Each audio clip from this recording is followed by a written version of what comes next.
Hi all, myself doctor Lakshmi. ഞാൻ paediatrics PG ചെയ്യുകയാണ്.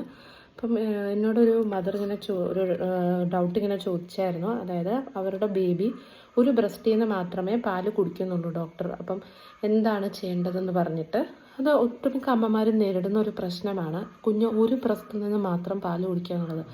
ഒന്നുകിൽ ഇടതോ അല്ലെങ്കിൽ വലതോ. യൂഷ്വലി രണ്ട് ബ്രസ്റ്റും തമ്മിൽ എന്തെങ്കിലും ഡിഫറൻസ് ഉണ്ടാവും. കുഞ്ഞുങ്ങൾക്ക് ഒരു പ്രയോറിറ്റി അല്ലെങ്കിൽ ഒരു കംഫർട്ട് സോൺ എന്ന് പറയുന്നത് ഏതെങ്കിലും ഒരു ബ്രസ്റ്റ് ആയിരിക്കും. Most of the cases left ബ്രസ്റ്റിൽ നിന്നായിരിക്കും കുട്ടികൾ കുടിക്കുക. റൈറ്റിൽ നിന്ന് കുടിക്കാൻ കുറച്ച് പാടായിരിക്കും. അത് നിങ്ങൾക്കും കുഞ്ഞിനെ ലെഫ്റ്റിൽ പിടിച്ച് കൊടുക്കാനാണല്ലോ കുറച്ചുകൂടെ കംഫർട്ട്. അപ്പോൾ കുട്ടികൾക്കൊരു കംഫർട്ട് എന്ന് പറയുന്നത് ലെഫ്റ്റ് സൈഡ് ആയതുകൊണ്ട് ചില കുഞ്ഞുങ്ങൾ റൈറ്റിൽ നിന്ന് മാത്രമേ കുടിക്കുകയുള്ളൂ. അങ്ങനത്തെ ഇഷ്യൂ നേരിടുന്ന ഒത്തിരി പേരുണ്ട്. അപ്പോൾ അവർക്ക് ചിലപ്പം ഒരു സൈഡിലെ നിപ്പിൾ മറ്റേ നിപ്പിളിനേക്കാളും വലുതായിരിക്കും. മനസ്സിലായല്ലോ, നിപ്പിൾ ചിലടത്ത് കുറച്ച് ഇൻവേർട്ടഡ് ആയിരിക്കും. അപ്പോൾ എന്തെങ്കിലുമൊക്കെ ഡിഫറൻസ് ഉണ്ടാവും, സൈസ് ഡിഫറൻസ് ഉണ്ടാവും.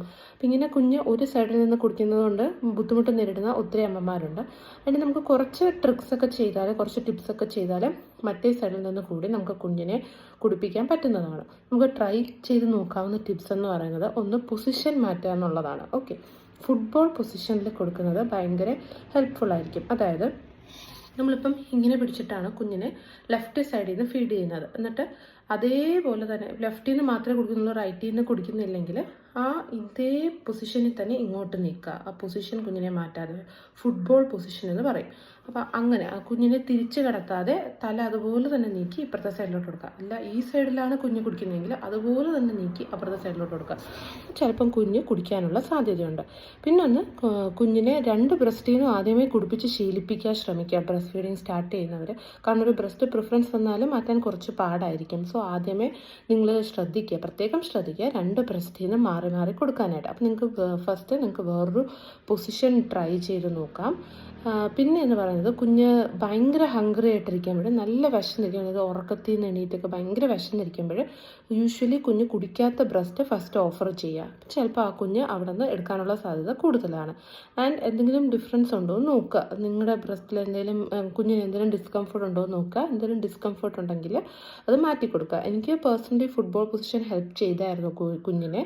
പിന്നെ ഒരു കാര്യമെന്ന് പറയുന്നത്, ഇനി സപ്പോസ് നിങ്ങൾക്ക് പറ്റുന്നില്ല, കുഞ്ഞ് ഒരു സൈഡിന് മാത്രമേ കുടിക്കുന്നുള്ളൂ, അപ്പോൾ എന്തെങ്കിലും പറ്റുമോ, കുഞ്ഞിന് പാല് തികയോ, ഒരു കൺഫ്യൂഷനോ ടെൻഷനോ വേണ്ട. കുഞ്ഞ് ഒരു ബ്രസ്റ്റിൽ നിന്ന് മാത്രം പാല് കുടിച്ചു കഴിഞ്ഞാൽ കുഞ്ഞിന് ഒരു ബുദ്ധിമുട്ടും വരാൻ പോകുന്നില്ല. അഡിക്വേറ്റ് ആയിട്ടുള്ള മിൽക്ക് അവിടെ നിന്ന് തന്നെ കുഞ്ഞിനുണ്ടാകും. കുഞ്ഞ് സക്കിയ യൂഷ്വലി വേറെ നോർമൽ മിൽക്ക് പ്രൊഡക്ഷൻ ഉള്ള അമ്മയാണെങ്കിൽ വേറെ കുഴപ്പമൊന്നും ഉണ്ടാവില്ല. ഒരു സൈഡിൽ നിന്ന് ബ്രസ്റ്റ് മിൽക്ക് കുടിച്ചുകൊണ്ട് തന്നെ കുഞ്ഞിന് അഡിക്വേറ്റ് ഗ്രോത്ത് ഉണ്ടാവും. മറ്റേതും കൂടെ കുടിപ്പിക്കാൻ ശ്രമിച്ചുകൊണ്ടിരിക്കുക. ഓക്കെ, ആൻഡ് അമ്മയ്ക്ക് ബുദ്ധിമുട്ടുണ്ടാവാനുള്ള സാധ്യതയുണ്ട്. കുടിക്കാത്ത ബ്രസ്റ്റിൽ മിൽക്ക് കെട്ടി നിന്നിട്ട് ബ്രസ്റ്റ് ടെൻഡർനെസ്, ഇൻഫ്ലമേഷൻ, മാസ്റ്റൈറ്റിസ് അങ്ങനത്തെ കണ്ടീഷൻസ് ഒക്കെ വരാൻ, അതായത് കല്ലിപ്പ് പോലെ വരാനൊക്കെ ഉള്ള സാധ്യതയുണ്ട്. അപ്പം ഇൻ കേസ് കുഞ്ഞൊരു ബ്രസ്റ്റിൽ നിന്ന് ഒരു കാരണവശാലും കുടിക്കുന്നില്ലെങ്കിൽ നിങ്ങൾ അവിടെ ആ ബ്രസ്റ്റിലെ പാല് പിഴിഞ്ഞ് കളയാൻ പ്രത്യേകം ശ്രദ്ധിക്കുക. അല്ലെങ്കിൽ അമ്മയ്ക്ക് അവിടെ പാല് കെട്ടി നിന്നിട്ട് ഒത്തിരി ബുദ്ധിമുട്ടുകൾ ഉണ്ടാകാനുള്ള സാധ്യതയുണ്ട്. Okay, thank you.